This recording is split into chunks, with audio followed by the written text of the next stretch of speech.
We are live. Been a long time since we rocked and rolled. Yeah. What's going on? Man, we gotta stop. We gotta stop doing this, man. We gotta do this every week, bro.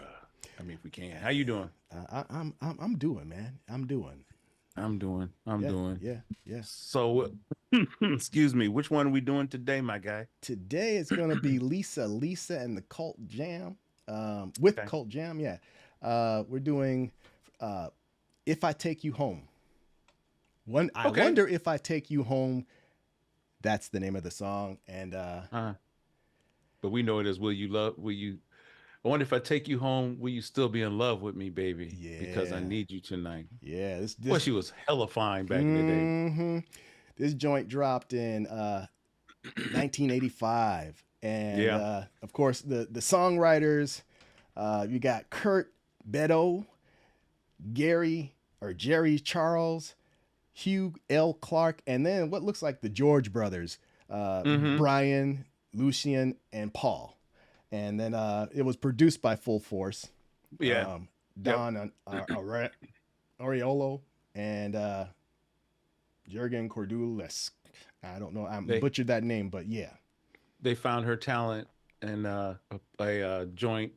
I guess it was a club called the Fun House in New Okay. York, because she's from New York herself. Yeah. And I didn't realize they had five big jams. Because I remember All Cried Out and a few other things, but hmm to me this one was the biggest one. And what's interesting is it got street cred when breakdancing was going on, but it really wasn't a part of breakdancing. Right. You know what I mean? Yep. So to me, it's just it was kind of interesting because they put two different groups on the map at the same time. Because I didn't know anything about Full Force. Did you? Up until No, that point, not really. just Not really. big beefy brothers that look like me. Okay, and that was that was it. Here's another little tidbit that I didn't know that, and I got to get to a record studio and see how things are going. But Okay. this song was pulled out of a discard bin. So Oh, I didn't know that. yeah, the producer Kenny Beck, he was walking by. I guess he was looking for tracks, to add to the album or something like that, and he found Hmm. this song. It was in a discard bin, and so he started playing around with it, and eventually got to Lisa, and they Hmm. put it out. But and this was one of those songs that just think if it hadn't been out or it hadn't came out, I mean, it wouldn't have realized that it hit a number one on the dance charts, and Yeah, it ran up it quick. I remember that. yeah. Yeah. So She got, and then that whole time, man, which would have hurt my feelings if I had been part of that group. She was married, so I didn't know that. yeah, And it would have hurt didn't know my that feelings too. yeah, they found a lump in her breast, and she was Oh, going through wow. chemo at the Wow. same time. I mean, stuff you didn't know, man, and No. it wasn't readily available back then because we didn't have the internet and stuff, and that wasn't like one of them things that was going to be readily available for everybody to know about. But Right. anyway, so Yeah. we, You want to get into it? yeah, let's Okay. do it. All right. Yeah. Let's do it. Boy, this chick is fine.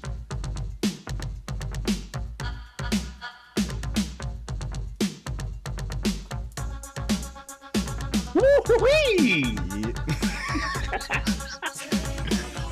Yeah. And I happened to mention this to my better half. I told her that we were doing this song. That was one of my favorite songs. Me too.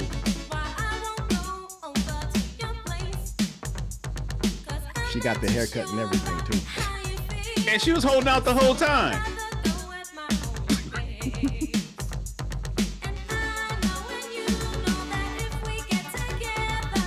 She was short too. Yeah. I'm looking at some of the facial features, man. She reminds me of Cardi.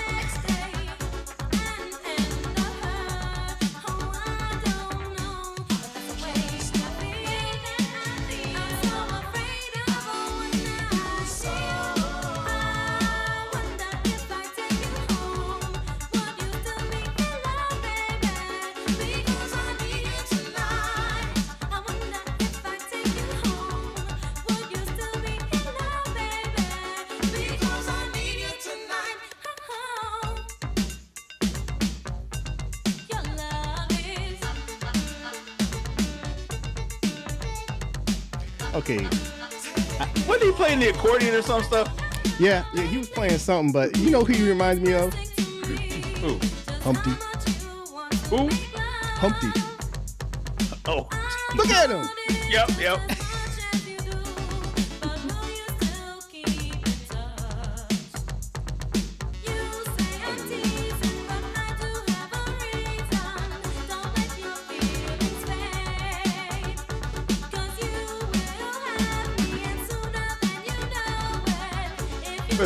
I think that's just a keyboard. I don't think it's an accordion. It's not an accordion. It's just a keyboard. What the heck?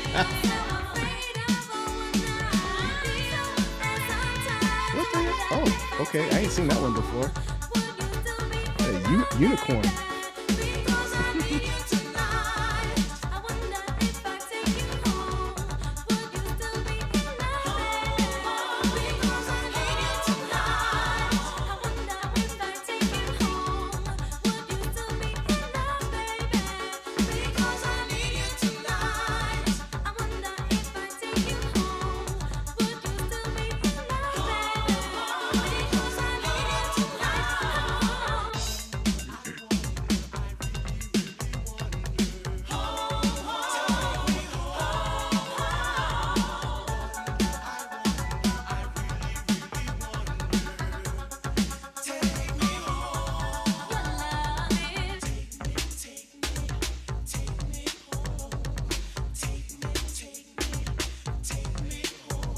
Her skin is so smooth.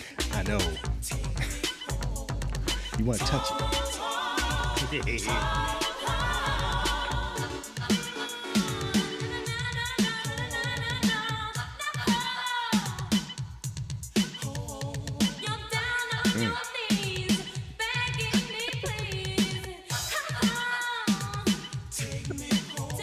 You ain't right for that one. I didn't do anything. What you talking about?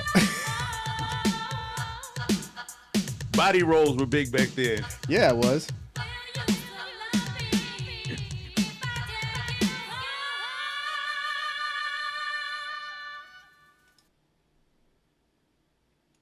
You know, she kind of had that Motown, or not Motown, that Minneapolis sound look. The hair, man. The hair. Yeah, the hair. Yeah. I'm just, yeah. I'm sorry. Let me jump back because we were just talking about this. I had no idea at the time when, you know, she was coming out what she was dealing with. Mm-hmm. I didn't know that she had breast cancer and so forth. And I think to your point, like you said, you know, it probably was in the newspaper somewhere, but we were reading it because we didn't have social media to hear about all that. So, I mean, we would have had to get one of the music tabloids like Rolling Stone or something like that to get that type of information because our local news back then was trash, you know. Yeah. So, and go ahead. I was just going to say, I have to say again, because, you know, you're going to find this a lot. I love the song, by the way, but I wasn't very familiar with it. I think I maybe heard it once or twice, and then it's fun. I'm sorry, man. That's it. And it's funny because you brought it to my attention, you know, and so I'm checking it out. It's like, okay, I've heard the song before, but I didn't really vibe with it at the time, I guess. So it may be situational or something, but I didn't know much about it. I think it's more. I'm sorry. I failed. I'm sorry, man. I'm sorry. Like, man, yeah. So it's then I say something to Carmen about it, and she's like, "Oh, that was one of my favorites. That was my jam." So I'm just like, "Yeah, okay." Yeah. I just was an absentee listener at the time, I guess. I don't know. You know, I don't think that was the case, my guy. I think what it was where we were from. You know, Omaha. We didn't really have an outlet for that type of music until I want to say we got MTV or Video Soul or BET, because I wouldn't have known about any of that stuff. But you know, there was a couple of us that actually had. I remember Ernie and I had these big VCR libraries where we would. He'd do the one where it had as many as 4 to 6 hours of nothing but music. Yeah, and then we traded off, and he'd be like, I'd be like, oh man, I ain't never heard of that joint before. I think Oh, that's wow. how we got it. That, And then going down to Homer's, and then yeah. you know, the bootlegs, and then some of the guys that were down there would be like, hey man, if you like that, then check this out. And you're like, what is that? You know? Yeah. So I wanted to say something here that's funny. It's funny to talk about now because it doesn't really matter. No one cares. But that song was hugely diverse as far as as far as interracial, you know. Very much. Very much. I mean, I didn't realize that black I didn't and brown realize representation in there. I had forgotten, actually. I guess I didn't realize. I had forgotten it. And it's only in a big city, so you kind of get an idea of where you would have to be. And New York was probably one of them. They didn't care back then either, you know? Yeah. Whereas you and me, yeah, where we was at, oh yeah. up until we got older, you know, in our 19, 20, 21 years old. Yeah. Yeah. And then we were with whatever. But that was one of those big breakthrough songs as far as seeing that and it being okay, you know? Yeah. I hate to bring that stuff up, but it's reality. It is interesting. It's reality. So we're coming from a perspective that most, you know, non-black or brown people aren't necessarily going to recognize. It's not that we're trying to just zero in on that, but it's a reality coming from our perspectives as to, you know, what was going on at the time. And I mean, for me, you know, with MTV coming up, and then also you got other vehicles like BET and so forth. It's like I'm watching those at that young age, you know, and I'm like, this is where I want to be around this, because quite frankly, my exposure was not around, you know, a lot of, you know, a mixture of culture. It was primarily, I was either, you know, I was babysitting at the time, man. So, you know, it was my brother and sister. So, you know, my exposure, it definitely dictates a lot of what I have not listened to. And then us having, I mean, the outlets that we had before cable was Wolfman Jack. Yeah. You had that. You had you had Casey Kasem's Top 40. Yeah. You know, you had Solid Gold. Yep. You know, and all that was. So to your point right there, do you think this was being played? I mean, at one point I could have swore that I knew every song on the Top 40, and I mean, I knew all the lyrics. Right. I don't remember this song being in there. Okay, well, check this out. Check this out. Not saying that this happened. Okay. Not saying that this happened, but New York alone could carry her to gold, platinum, just it alone could do it. So I don't know. It doesn't sound to me. It doesn't sound like something they would listen to on the West Coast, because I've asked a couple people, even that are our age, they're like, I don't know what you're talking about. Who is this? Who? Oh, really? You know? Wow. Yeah. What? You know? I think it was. To me personally, I think it was from, say, the Midwest East.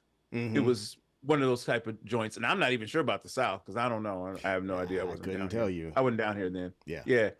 But man, it's huge impact on the way music sounded. In fact, it was right in there, like I said, with LL Cool J had come out with a lot of with stuff on Run DMC, you know, and when you heard them, it kind of made you feel like you were part of the breakdance scene, even though it didn't have anything to do with breakdancing. Yeah. And then Bow-Legged Lou and all them cats, man, when they came out on the scene, you know, and now they're huge producers behind a lot of big artists that no one knows about. We should talk about that at some point too. Yeah, but definitely. Yeah. So that's all I got on it, man. I could go on forever, but you know, I figured this would be a stopping point at this point. That sounds good. I don't have much more. We can get on to the next. So we can get on to the next. You know what, y'all? Yeah. We're gonna see you on the next. Okay. All right. But I'm gonna put my whoops. Oh yeah. Thanks for checking us out. Like and subscribe. Peace, y'all. Peace.